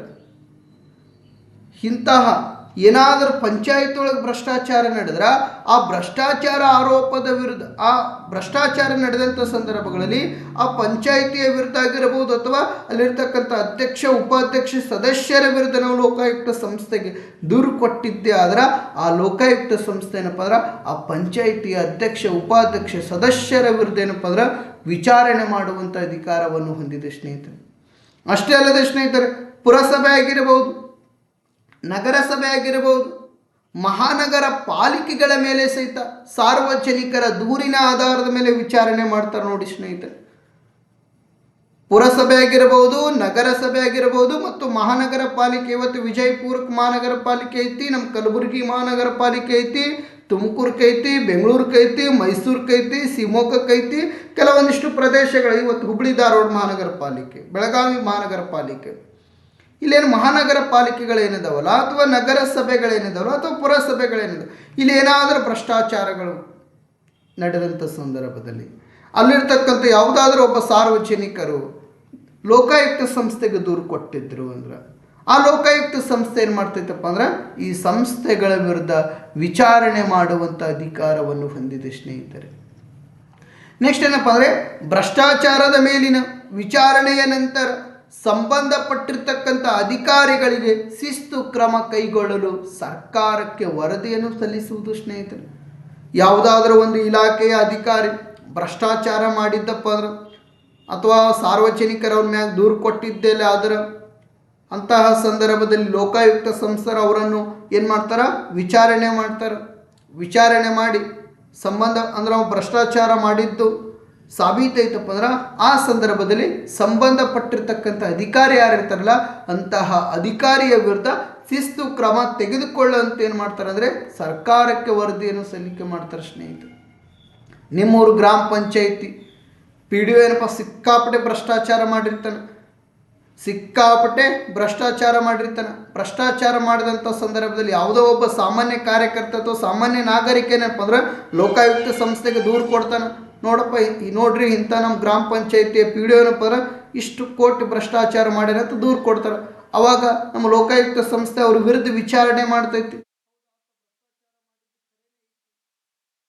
ಅಂತ ಎಲ್ಲ ದಾಖಲೆಗಳನ್ನು ಏನು ಮಾಡ್ತಾರಪ್ಪ ಅಂದ್ರೆ ಕ್ರೋಢೀಕರಿಸಿ ಆ ದಾಖಲೆಗಳನ್ನು ಸರ್ಕಾರಕ್ಕೆ ಸಲ್ಲಿಸುವುದರ ಮುಖಾಂತರ ಅವರ ಮೇಲೆ ಏನಪ್ಪ ಶಿಸ್ತು ಕ್ರಮಗಳನ್ನು ತೆಗೆದುಕೊಳ್ಳುವಂತೆ ಸರ್ಕಾರಕ್ಕೆ ಇನ್ನಷ್ಟು ಏನು ಮಾಡ್ತಾರೆ ಅಂದರೆ ವರದಿಯನ್ನು ಸಲ್ಲಿಕೆ ಮಾಡ್ತಾರೆ. ಇನ್ನು ರಾಜ್ಯ ಸರ್ಕಾರದ ವಿವಿಧ ಇಲಾಖೆಗಳಿಂದ ತಮಗೆ ಅವಶ್ಯಕವಾದ ದಾಖಲೆಗಳನ್ನು ಸಹಿತ ಪಡೆಯಬಹುದು ಸ್ನೇಹಿತರೆ. ನಮ್ಮ ರಾಜ್ಯದೊಳಗಿರ್ತಕ್ಕಂಥ ಪ್ರತಿಯೊಂದು ಇಲಾಖೆ ತೆಗೆದುಕೊಂಡು ನೋಡಿ, ಸಾರಿಗೆ ಇಲಾಖೆ ಆಗಿರಬಹುದು, ಪಂಚಾಯತ್ ರಾಜ್ ಇಲಾಖೆ ಆಗಿರಬಹುದು, ಇಂಧನ ಇಲಾಖೆ ಆಗಿರಬಹುದು, ಗ್ರಾಮೀಣಾಭಿವೃದ್ಧಿ ಇಲಾಖೆ ಆಗಿರಬಹುದು, ಗೃಹ ಇಲಾಖೆ ಆಗಿರಬಹುದು, ಕಂದಾಯ ಇಲಾಖೆ ಆಗಿರಬಹುದು, ಲೋಕೋಪಯೋಗಿ ಇಲಾಖೆ ಆಗಿರಬಹುದು, ಮಹಿಳಾ ಮತ್ತು ಮಕ್ಕಳ ಕಲ್ಯಾಣ ಇಲಾಖೆ ಆಗಿರಬಹುದು, ಇನ್ನಿತರ ಇಲಾಖೆಗಳೇನಿದಾವಲ್ಲ ಈ ಪ್ರತಿಯೊಂದು ಇಲಾಖೆಗಳಿಂದ ಏನಪ್ಪ ಅಂದರೆ ದಾಖಲೆಗಳನ್ನು ಸಹಿತ ಪಡೆದುಕೊಳ್ಳುವಂಥ ಅಧಿಕಾರವನ್ನು ಯಾರು ಹೊಂದಿದ್ದಾರಪ್ಪ ಅಂದರೆ ಇದೇ ನಮ್ಮ ಲೋಕಾಯುಕ್ತ ಸಂಸ್ಥೆ ಹೊಂದಿದೆ ಸ್ನೇಹಿತರೆ. ಪ್ರತಿಯೊಂದು ಇಲಾಖೆಗೆ ಅವಶ್ಯಕವಾಗಿರ್ತಕ್ಕಂಥ ದಾಖಲೆಗಳನ್ನು ಕೊಡುವಂತ ಕೇಳಿದಂಥ ಸಂದರ್ಭದಲ್ಲಿ ಆ ದಾಖಲೆಗಳನ್ನು ಕೊಡಬೇಕು. ಪ್ರತಿಯೊಂದು ಇಲಾಖೆಯ ದಾಖಲಾತಿಗಳನ್ನು ತರಿಸಿಕೊಳ್ಳುವಂಥ ಜವಾಬ್ದಾರಿ ಕೆಲವೊಂದಿಷ್ಟು ಅಂದರೆ ದಾಖಲಾತಿಗಳನ್ನು ತರಿಸಿಕೊಳ್ಳುವಂಥ ಅಧಿಕಾರ ಯಾರಿಗೆ ಕೊಡಲಾಗಿದೆಪ್ಪ ಅಂದರೆ ಇದೇ ನಮ್ಮ ಲೋಕಾಯುಕ್ತ ಸಂಸ್ಥೆಗೆ ಒದಗಿಸಿ ಕೊಡಲಾಗಿದೆ. ಇನ್ನು ಲೋಕಾಯುಕ್ತರು ಪ್ರತಿ ವರ್ಷ ತಮ್ಮ ವಾರ್ಷಿಕ ವರದಿಯನ್ನು ಯಾರಿಗೆ ಸಲ್ಲಿಕೆ ಮಾಡ್ತಾರಪ್ಪ ಅಂದರೆ ರಾಜ್ಯಪಾಲರು. ಲೋಕಪಾಲರು ಯಾರಿಗೆ ಸಲ್ಲಿಕೆ ಮಾಡ್ತಾರ? ರಾಷ್ಟ್ರಪತಿಯವರಿಗೆ. ಲೋಕಾಯುಕ್ತರು ಯಾರಿಗೆ ಸಲ್ಲಿಕೆ ಮಾಡ್ತಾರ? ರಾಷ್ಟ್ರಪತಿ. ಇದು ರಾಜ್ಯಪಾಲರಿಗೆ ಸಲ್ಲಿಕೆ ಮಾಡುತ್ತಾರೆ ಸ್ನೇಹಿತರೆ. ಇಲ್ಲೇನು ಭಾಳ ಈಚೆ ಐತಿ. ಅಲ್ಲಿ ಲೋಕಪಾಲರಿಗೆ ಯಾರು ನೇಮಕ ಮಾಡ್ತಾರೆ? ರಾಷ್ಟ್ರಪತಿ. ಅವರ ಅಧಿಕಾರಾವಧಿ ಎಷ್ಟೈತಿ? 5 ರಿಂದ 70 ವರ್ಷ ಲೋಕಪಾಲರು. ನೆಕ್ಸ್ಟ್ ಅವ್ರಿಗೆ ಯಾರು ಪದಚ್ಯುತಿ ಅಂದರೆ ಲೋಕಪಾಲರಿಗೆ ಯಾರು ಪದಚ್ಯುತಿಗೊಳಿಸ್ತಾರ? ರಾಷ್ಟ್ರಪತಿಯವರು ಪದಚ್ಯುತಿಗೊಳಿಸ್ತಾರೆ. ನೆಕ್ಸ್ಟ್ ಆ ಲೋಕಪಾಲ ಸಂಸ್ಥೆಯ ಅಧಿಕಾರದ ವ್ಯಾಪ್ತಿಗೆ ಯಾರ್ಯಾರು ಒಳಪಡ್ತಾರ? ಪ್ರಧಾನಮಂತ್ರಿ ಆಗಿರ್ಬೋದು, ಮಂತ್ರಿಮಂಡಲ ಆಗಿರ್ಬೋದು, ರಾಷ್ಟ್ರದ ವಿವಿಧ ಇಲಾಖೆಯ ಅಧಿಕಾರಿಗಳಾಗಿರ್ಬೋದು. ಇಲ್ಲೇನಪ್ಪ ಅಂದ್ರೆ ಲೋಕಪಾಲ ಸಂಸ್ಥೆಯ ವ್ಯಾಪ್ತಿಗೆ ಒಳಪಡ್ತೈತಿ. ಇಲ್ಲಿ ಲೋಕಾಯುಕ್ತರನ್ನು ನೇಮಕ ಮಾಡೋರು ರಾಜ್ಯಪಾಲರು. ಇವರ ಅಧಿಕಾರಾವಧಿ ಎಷ್ಟೈತಿ? 5 ವರ್ಷ ಅಥವಾ 65 ವರ್ಷ ವಯಸ್ಸು. ಇವರು ವರದಿ ಯಾರಿಗೆ ಸಲ್ಲಿಕೆ ಮಾಡ್ತಾರ? ರಾಜ್ಯಪಾಲರಿಗೆ ವರದಿ. ಅಂದರೆ ಲೋಕಾಯುಕ್ತ ಸಂಸ್ಥೆ ವರದಿ ಯಾರಿಗೆ ಸಲ್ಲಿಕೆ ಮಾಡ್ತಾರಪ್ಪ ಅಂದರೆ ರಾಜ್ಯಪಾಲರಿಗೆ ವರದಿ ಸಲ್ಲಿಕೆ ಮಾಡುತ್ತಾರೆ ಸ್ನೇಹಿತರೆ. ಇಲ್ಲಿಗೆ ಏನಪ್ಪ ಅಂದ್ರೆ ಇಂದಿನ ಸಂಚಿಕೆಯನ್ನು ನಾನು ಮುಕ್ತಾಯಗೊಳಿಸುತ್ತಿದ್ದೇನೆ. ಆತ್ಮೀಯ ವಿದ್ಯಾರ್ಥಿಗಳೇ, ಇಲ್ಲಿಗೆ 5ನೇ ಅಧ್ಯಾಯ ಮುಕ್ತಾಯವಾಯಿತು. ಪ್ರತಿಯೊಂದು ಹೇಳಿದ್ದೆ ನಿಮ್ಗೆ 5ನೇ ಅಧ್ಯಾಯದೊಳಗೆ. ಇವತ್ತು ರಾಷ್ಟ್ರ ನಿರ್ಮಾಣದ ಅಗತ್ಯಾಂಶಗಳನ್ನು ಹಿಡ್ಕೊಂಡು ಲೋಕಾಯುಕ್ತ ಸಂಸ್ಥೆ ಒಳಗೆ ಪ್ರತಿಯೊಂದು ಅಂಶಗಳನ್ನು ಹೇಳಿದ್ವಿ. ಭ್ರಷ್ಟಾಚಾರದ ಕಾರಣಗಳು ಏನದವಲ್ಲ ಅವು 4 ಪಾಯಿಂಟ್ ಅದಾವ. ಅವೇನು ಎಕ್ಸಾಮಿಗೆ ಕೇಳಂಗಿಲ್ಲ, ಬಹಳ ತಲೆ ಒಳಗೆ ಇಟ್ಕೋಬೇಡ್ರಿ. ಅಲ್ಲಿ ಭ್ರಷ್ಟಾಚಾರದ ಬಗ್ಗೆ ಸಂಪೂರ್ಣವಾಗಿ ನಾವೇನು ನೋಡ್ಕೊಳ್ಳೋಣಪ್ಪ ಅಂದರೆ 6ನೇ ಅಧ್ಯಾಯದಲ್ಲಿ ನೋಡಿಕೊಳ್ಳೋಣ. 6ನೇ ಅಧ್ಯಾಯದಲ್ಲಿ ಏನಪ್ಪ ಅಂದ್ರೆ ನೋಡಿಕೊಳ್ಳೋಣ ಸ್ನೇಹಿತರೆ, ಭ್ರಷ್ಟಾಚಾರಕ್ಕೆ ಸಂಬಂಧಪಟ್ಟಿದ್ದು. ನಾ ಎಕ್ಸಾಮ್ಗೆ ಏನು ಬೇಕಲ್ಲಿ ಪ್ರತಿಯೊಂದು ಕೊಡ್ತೀನಿ, ನಿಮಗೆ ಪ್ರತಿಯೊಂದು ಕೊಡ್ತೀನಿ. ಯಾವುದು ಕೊಡಬೇಕು ಯಾವುದು ಕೊಡಬಾರ್ದನ್ನು ನನಗೆ ಗೊತ್ತೈತಿ. ನಿಮ್ಗೇನು ಕೊಡಬೇಕು ಎಲ್ಲ ಕೊಡುವಂಥ ಪ್ರಯತ್ನ ಮಾಡ್ತೀನಿ. ಈಗಾಗಲೇ 5 ಅಧ್ಯಾಯಗಳ ತರಗತಿ ಏನಪ್ಪ ಅಂದ್ರೆ ನನ್ನ ಯೂಟ್ಯೂಬ್ ಕ್ಲಾಸ್ನಲ್ಲಿ, ನನ್ನ ಯೂಟ್ಯೂಬ್ ಚಾನಲ್ ಏನಪ್ಪ ಅಂದ್ರೆ ನೋಡಿಕೊಳ್ಳಬಹುದು ಸ್ನೇಹಿತರೆ. ಇನ್ನೂ ಯಾರು ಅನುಶುದ್ಧ ಪಾಲಿಟಿ ಯೂಟ್ಯೂಬ್ ಚಾನಲ್ ಏನೈತಲ್ಲ ಇದು ಯಾರು ಸಬ್ಸ್ಕ್ರೈಬ್ ಮಾಡಿಕೊಂಡಿಲ್ಲ ಆದಷ್ಟು ಬೇಗನೆ ಸಬ್ಸ್ಕ್ರೈಬ್ ಮಾಡಿಕೊಳ್ಳಿ. ನಿಮ್ಮ ಸ್ನೇಹಿತರಿಗೆಲ್ಲರಿಗೆ ಸಹಿತ ಏನಪ್ಪ ಅಂದ್ರೆ ಶೇರ್ ಮಾಡಿ. ಇಲ್ಲಿಗೆ ನಾನು ಇಂದಿನ ಸಂಚಿಕೆಯನ್ನು ಮುಕ್ತಾಯಗೊಳಿಸುತ್ತಿದ್ದೇನೆ. ಎಲ್ಲರಿಗೂ ಶುಭವಾಗಲಿ ಸ್ನೇಹಿತರೆ.